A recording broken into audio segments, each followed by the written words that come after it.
Hello, this is case study number 4, a student named Jackie. I'm going to peg the student at about 15 years old, 14 years old, let's say. Let's say 14. I think he's grade 9 age. Some of the struggles that he deals with in learning is he's significantly behind in his mathematics. His main IEP focus is about social behaviors with peers. And in math, concrete learning styles are definitely ones that work well for him. So that's not necessarily a struggle, but that's something that definitely is a need. Strengths in learning become strong language skills. He's almost at grade level. He's very social. He wants to be part of his class. He's fully integrated and very supported by his parents. His parents are really supportive of him. He really talks a lot about, or the people talk a lot about the integrated and inclusive environment. No special classes listed or named. It's about integration and inclusivity. Part of the EA support is there for him, but the EA, whose name is Jane, let's say, Jane basically comes in as an EA for the whole class, but assists Jackie, and he wants to live independently.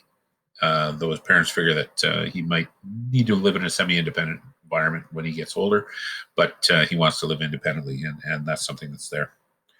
So some of the things for outlining what adaptations and strategies I might use for this situation with Jackie. Get Jane, who's the EA, to basically go through ahead of time and get the important words, because he's a strong reader. Get the important words as a note for him to note for the ability to say what the words are ahead of time, the definitions and such. This would also become a full class thing, where we could set up a word wall, or what I call cheat sheets. Basically, and the cheat sheets are those things that all kids can set up and use as a little bit of a card, or a recipe card, or a sheet that they can have as an opportunity to have with them when we're working on specific problems. The EA will try to get her hooked up with Jackie when there's EA time, where it's a small group with socially gifted kids. I think socially gifted kids are the ones that you sometimes are not necessarily academically as gifted, but socially gifted.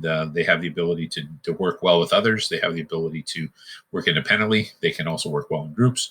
And those kids are the socially gifted ones that we want to see. And like, once again, it would be with EA support. And I've got a technique that I would use for the whole group in just a minute that I'll discuss.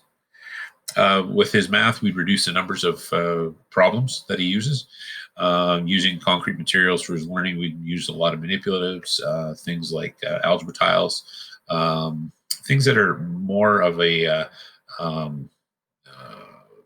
visual and can't think of the word, tactile situation for him, but really concrete materials for him. For the full class, we'd use videos and use a flipped classroom situation. That way, then he's got the ability to use his parents, who are ultra supportive. They'll be able to help him at home, watch the videos ahead of time, just like any other student in the class. It's not something special for him, but flip the classroom a bit so that opportunities are given for kids to see this information ahead of time. Giving the class the opportunities to show some of the learning in different manners, because he's a good reader. I'm assuming, or not, pardon me, not good reader, a grade level reader, and his reading is strong. He might be able to do some reading of things while others are acting out, or in a play type situation, if that situation comes up. Or he could be a reporter, where he reports on what information there is that is given from the group. I think those sort of job descriptions for him would be good. The one thing that I would use with him, but also with the whole class, is something I created years ago called Tune, Tune. And basically it was a little radio, just a picture of an old style radio. Kids nowadays don't understand what the heck radios are, but that's what I used for back when I created this. And the Tune standard for think. Think about what's being said. So when a kid would be off track, I would just simply tap on the radio on their desk.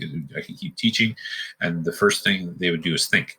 We have it up on the wall so they understand, but think about what's being said. Okay, if it's get out your books, or if it's here's the notes, or whatever the case may be.